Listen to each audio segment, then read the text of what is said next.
안녕하세요. 에, 잘들 지내고 계십니까? 좀 오랜만에 녹화 방송을 합니다. 지난 일요일 날은 라이브 방송으로 참여한 자들만 말씀을 나누고 녹화를 하지 않았습니다. 어제는 또 한글날이라 쉬시고 오늘 출근하시는 또 일터에 나가시는 여러분들 힘드시죠? 저는 오후 근무라 오전에 짧은 영상 하나 이제 만들고 점심 먹고 출근하면 되겠습니다. 그래서 계속해서 성경 일독 강해 요한계시록 3장 오늘은 사대교회에 대해서 생각해 보려고 합니다. 우선 요즘 제가 유튜브에서 고 옥하는 목사님의 아들 그 되게 대형 교회 목회자의 자녀들은 대체로 목사들이 되죠. 그런데 이 옥하는 목사님, 사랑의 교회 옥하는 목사님은 개신교 교회에 조금 관심이 있는 사람들, 교계에 있는 사람들은 모르는 사람이 없지요. 강남 서초동에 있는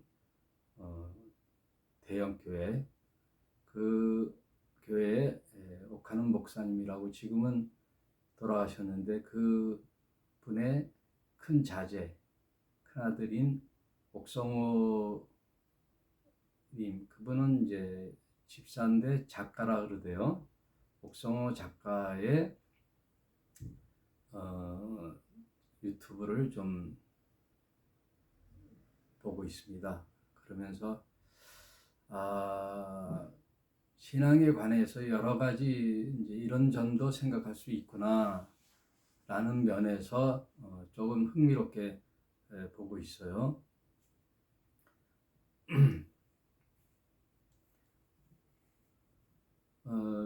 같이 사는 부부도 매일 말과 대화로서 공유하지만 또 생각이 다르듯이 성경을 보는 관점이 또 그분은 좀 나름 독특하더라고요.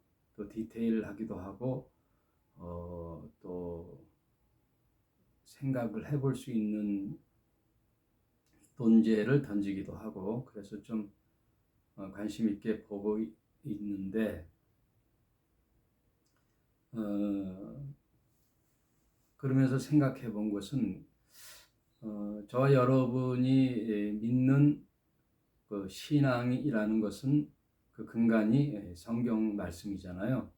성경 말씀. 근데 이 성경 말씀을 그대로 문자 그대로 믿는 자들을 이제 근본주의 자들이라 그래요. 그냥 100% 믿는 거죠. 말씀 그대로. 여기는 이제 여러 가지 문제가 발생되기도 하죠. 영이신 하나님께서 인간계의 문자로 당신의 뜻을 알리는 데 있어서는 여러 가지 과정이 있지요. 또 성경상에서도 인류 역사의 과정 속에 그때그때 하나님의 말씀을 대언하는 자를 통하여 그 당시에 필요한 말씀을 주시기도 하고 또 오고 오는 세대의 모든 인류에게 공통으로 들어가는 그 말씀의 본질, 그게 숨어 있기도 하죠. 그러니 성경 전체를 볼 때에는 이제 여러 가지 이제 불순물이 있어요. 전에도 말씀드렸지만 상수원에서 오는 물을 가정의 그 수도가에까지 오는 과정 속에 수도 파이프의 그 녹슨 부분이라든지 과정 속에 이제 세균이 있다든지 여러 가지 이제 불순물이 낄 수가 있죠. 그래서 또 가정에서는 정수기라는 이제 그 불순물과 세균들을 정제하는 필터를 통하여 또 물을 먹기도 하고, 어떤 분들은 그 물을 끓여 먹기도 하는 그런 과정을 통해서 먹듯이, 하나님께서 우리에게 주시는 이 말씀도 인간이 알아듣게 할 수 있는 이제 언어, 문자로 했기 때문에, 또 사람을 통하여 말씀을 기록하게 하셨기 때문에, 여러 인류 역사의 긴 과정 속에 성경이라는 것은 지금 인류 역사를 6,000년으로 지금 보기도 하고, 또 다른 견해도 있긴 하지만, 그 과정 속에 기록의 연대는 1600년간의 기록이거든요. 그래서 이제 구약을 기록하기까지는 약 1500년, 그리고 신약 시대에 기록된 건 약 100년의 역사를 성경 66권이라는 책으로 이렇게 한 권의 책으로 만들 과정이 1600년간, 또 40명이라는 기록자들의 기록을 통하여 기록되었기 때문에, 거기에는 여러 가지 불순물이 있고, 또 그 시대마다 요구하시는 하나님의 말씀이 오늘날 현재 우리 문자를 번역하여 그대로 와 있는 내 손 안에 성경이 있는 이 시대, 현대 시대에 우리에게는 큰 괴리가 있죠. 그 괴리, 그리고 그 간극, 그런 것들을 잘 분별하여 읽을 필요가 있어요. 그것을 잘 이렇게 정직하게 해석해주고 하나님 말씀의 의도를 설명해 주는 분들이 성경 신학자요 또는 목사님들이죠. 근데 그 목사님이라는 그 여러 가지 성장 과정이 다른 분들이 배웠던 그 성경, 그 말씀에 대한 자기 해석이 또 때론 불순물이 되기도 하죠. 그러니까 잘 분별해서 해야 돼요. 그러니 가장 훌륭한 성경 해석이나 목사님들의 해석은 간결하다고 봐야 돼요. 간결해야 된다. 하나님이 당신이 원하시는 그 대상, 그들을 이제 자녀라고 하잖아요. 혹은 그의 백성, 그들에게 쓰는 편지가 대체로 누구나 다 알기 쉽게 기록되어야 되는데, 그것을 어렵게 한다든지 이해하기 불가할 정도로 해석해서는 안 되겠죠. 우리 인간도 자녀들을 양육할 때 영유아기가 있잖아요. 배고프면 울고 똥 싸고 자고 하는 그 유아기, 또 어린 시절에 아이들, 또 해라 하지 마라의 양육을 해야 되는 그런 어린 시절이 있고, 또 그 반항기가 있는 제1 성장기가 있죠. 청소년기, 그리고 성인이 돼서 또 부모 곁을 떠나 독립의 삶을 사는 성년기, 그 결혼을 하죠.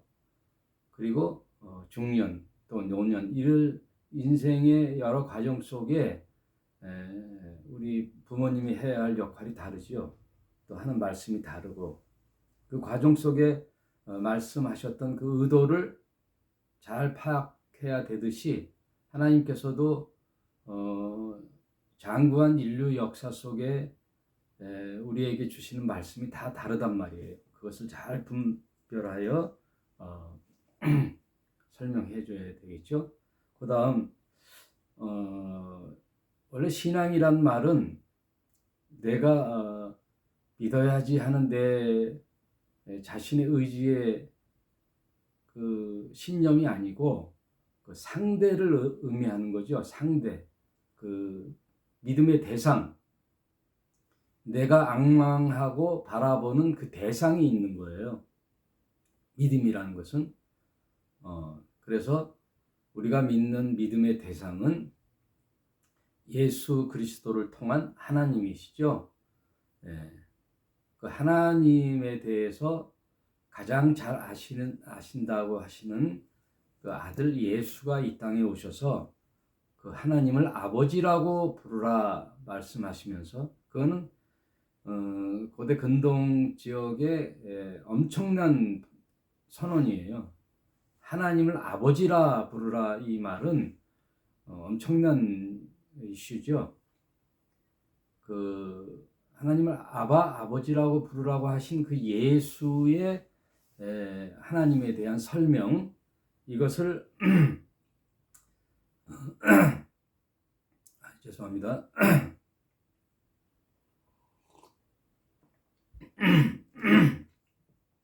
그것을 신뢰하는 것이 믿음이에요. 예수님이 하나님에 대한 설명, 하나님 나라에 대한 해석, 그것을 신뢰하는 것이 믿음이에요. 그래서 예수를 신뢰하는 거죠. 예수를 신뢰한다는 것은 그 사람의 말씀의 일관성, 혹은 그 사람의 생애를 통하여 그 사람의 말이 굉장히 믿을만하다라는 것이 신뢰의 척도죠.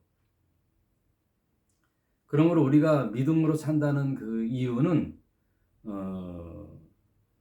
우리에게 신뢰를 주는 그 예수 그리스도의 말씀을 신뢰할 것인가, 아니면 지금 나의 생각대로 살다 갈 것인가, 이것을 결정하는 것이 믿음의 분기점이에요.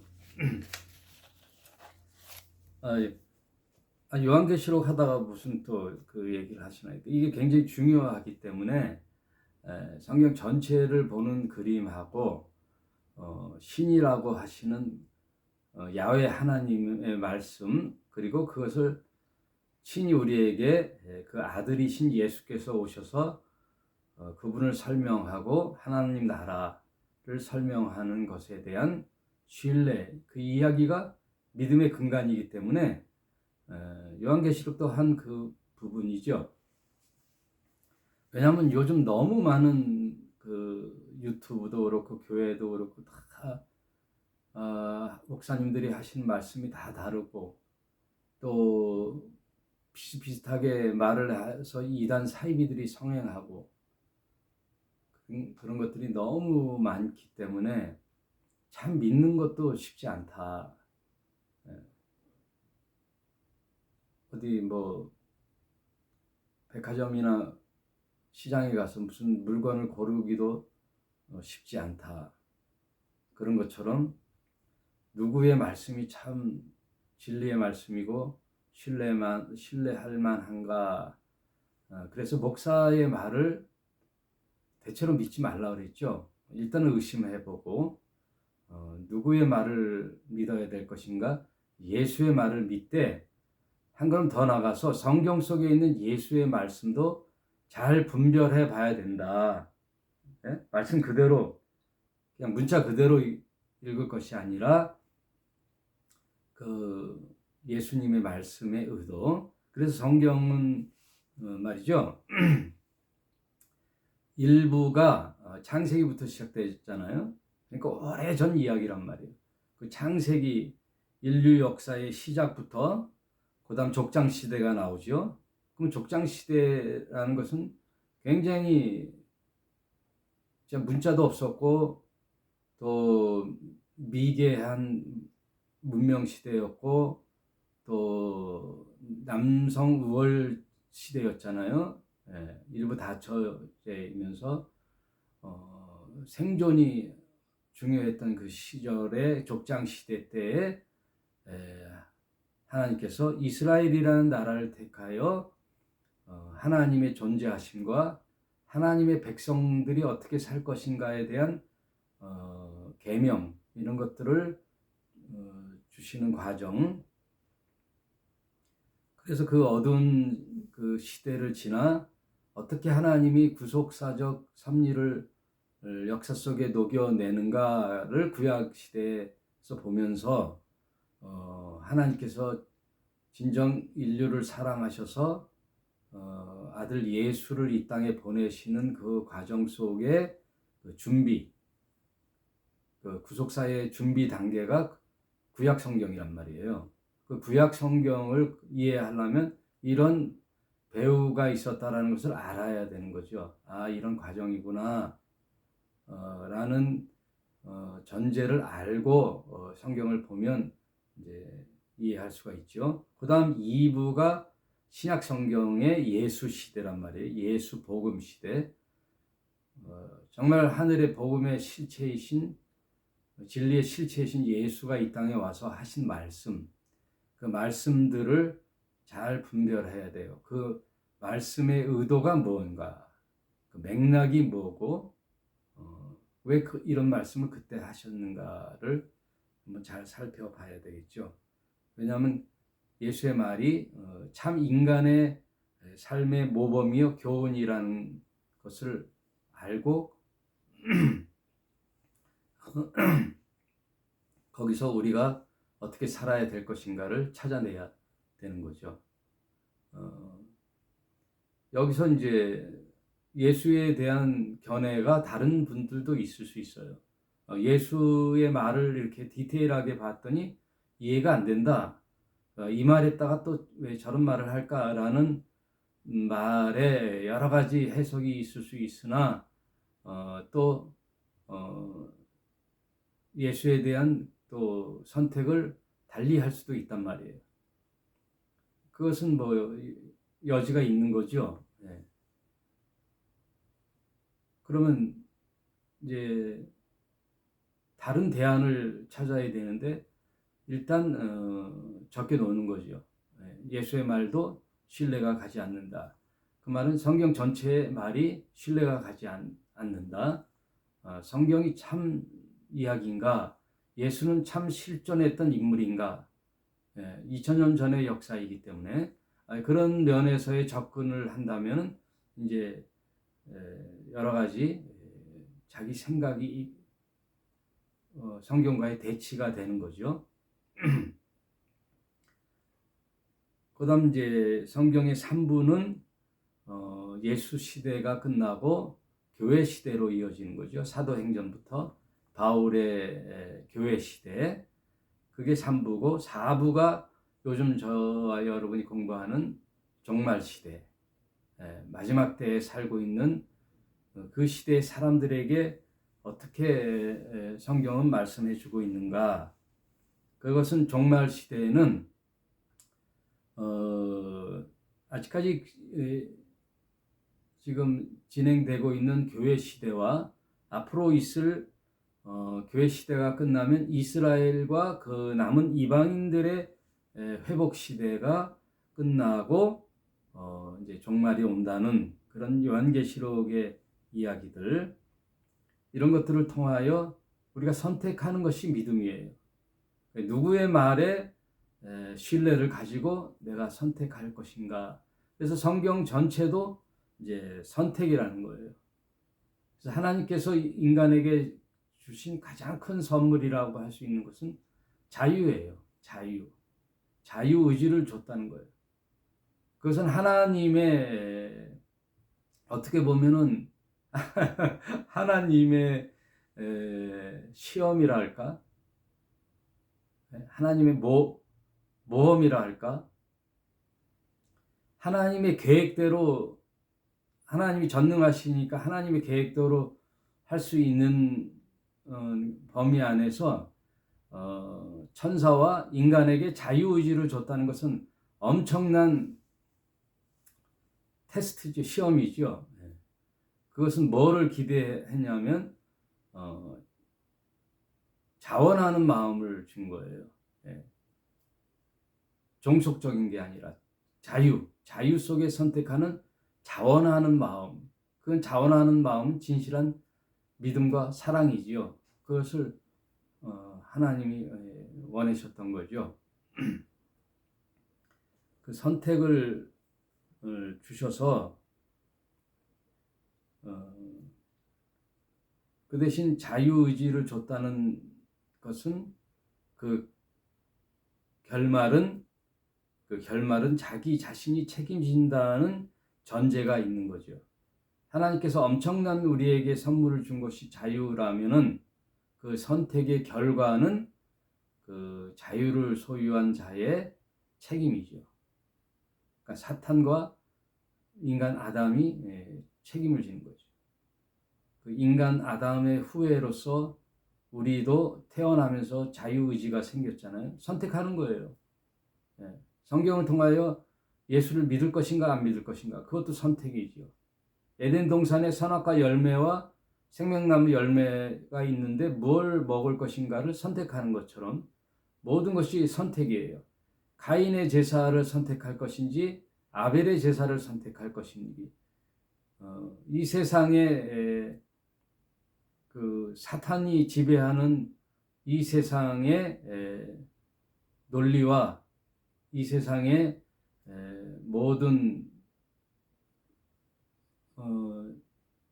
이 세상의 그 쾌락이나 이 세상의 모든 추구하고자 하는 일들을 선택할 것인지 하나님 나라를 선택할 것인지.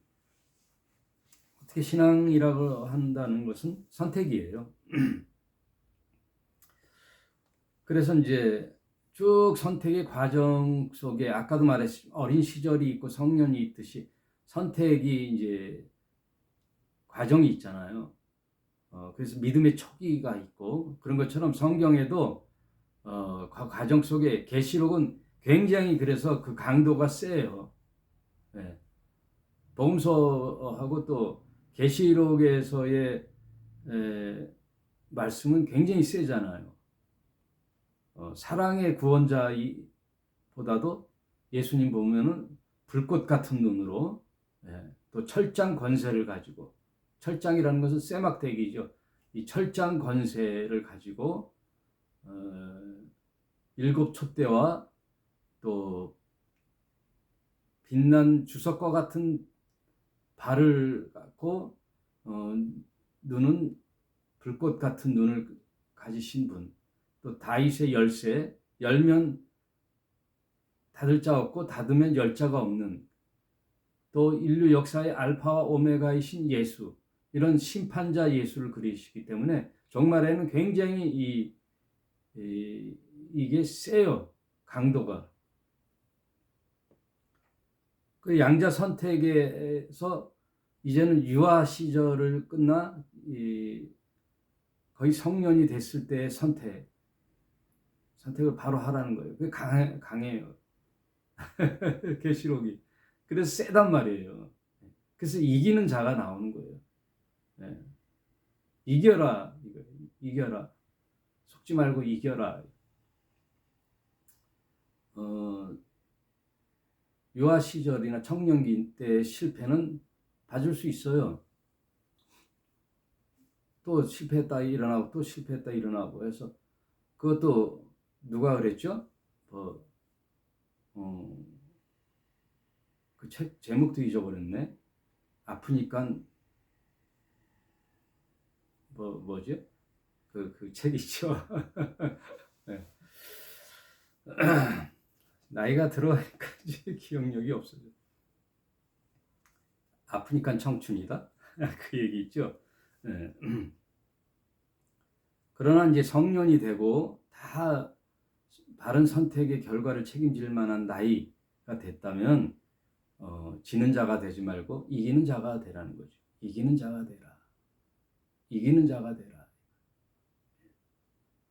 큰 일을 한번, 예전의 실수는 고생은 사서라도 한다 그랬잖아요. 젊은 시절의 고생은 사서라도 하는데, 나이 들어 고생한다든지 나이 들어의 선택은요 큰 데미지가 와요. 회복 불능의 데미지가 온단 말이에요. 그러니 종말에 지금 교회 소아시아 7교회 얘기도 굉장히 강해요. 오늘 3장의 사대교회를 보면 사대교회의 사자에게 편지하기를 하나님의 7 영과 7 별을 가지신 이가 가라사대 내가 내 행위를 아노니 네가 살았다 하는 이름은 가졌으나 죽은 자로다. 믿는다 하는 것 같지만 사실은 빈 껍데기다 이거예요. 죽었다 이거예요. 예. 산 것처럼 한단 말이에요. 마치 화병에 있는 지금 여기 뒤에 화병에 꽃들이 이제 식물들이 있는데 이게 살아 있는 것 같으나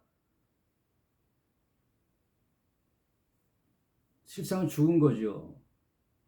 언젠간 시들어 죽는단 말이에요.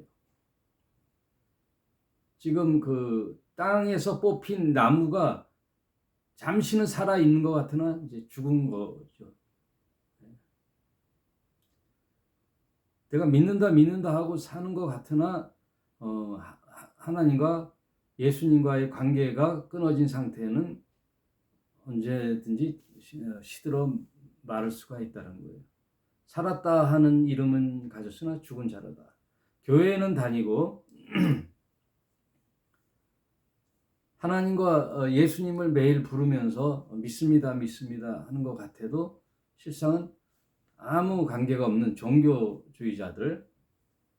그래서 예수께서 이 땅에 오셔서 가장 극렬하게 욕설을 퍼본 자들이 종교 위선자들이잖아요. 종교 위선자들, 유대인들, 유대의 종교 지도자들, 하나님을 빙자해서 자기 먹구멍만 채우는 자들, 오늘날 개신교 다는 아니지만 그 허다한 목사들, 자기 이속만 챙기는 목사들, 그걸 또 좋다고 따르는 신도들, 그들은 살았다 하는 이름은 있으나 다 죽은 자들이라는 거죠. 너는 일깨워 그 남은 바 죽게 된 것을 굳게 하라. 내 하나님 앞에서 내 행위에 온전한 것을 찾지 못하였노니 그러므로 네가 어떻게 받아들이며 어떻게 들었는지 생각하고 지켜 회개하라. 만일 일깨이지 아니하면 내가 도적같이 이르리니 어느 시에 너에게 임할지는 네가 알지 못하느니라. 그래서 항상 돌이키라는 거예요. 돌이키는 거예요. 그러니까 성경 전체 이야기가 이 얘기 반복이에요. 돌이켜라, 돌이키면 산다. 안 돌이키면 죽는다. 그 얘기예요. 예. 여러분 믿어서 천국 가고 지옥 가는 그 문제가 아니고 제가 언젠가 한번 설명하겠습니다만은 지옥이라는 것은 우리가 공포심을 가지라는 것이 아니고요.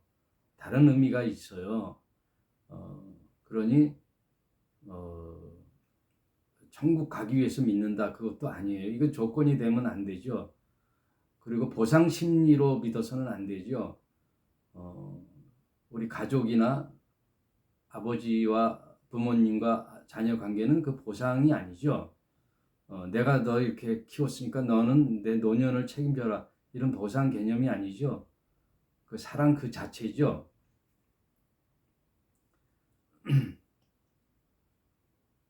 사절 그러나 사대에 그 옷을 더럽히지 아니한 자 몇 명이 내게 있어 흰 옷을 입고 나와 함께 다니리니 그들은 합당한 자인 영고라. 세상에 지지 말고 이기는 자가 되라는 거죠. 5절 이기는 자는 이와 같이 흰 옷을 입을 것이요 내가 그 이름을 생명책에 반드시 흐리지 아니하고 그 이름을 내 아버지 앞과 그 천사들 앞에서 시인하리라. 귀 있는 자들은 성령이 교회들에게 하신 말씀을 들을지어다.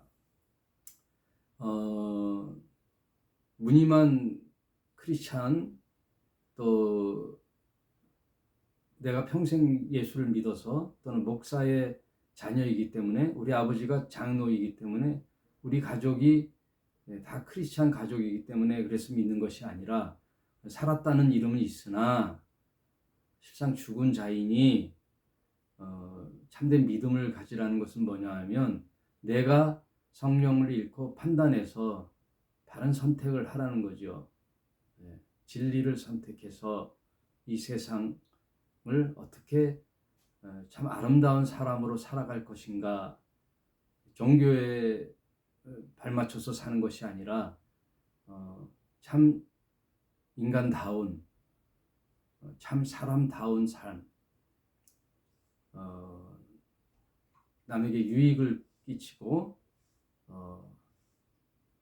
또 예수 그리스도의 참된 말씀의 의미를 잘 새겨서 이 세상에서 참 사랑의 모범으로 또는 하나님의 구원의 통로로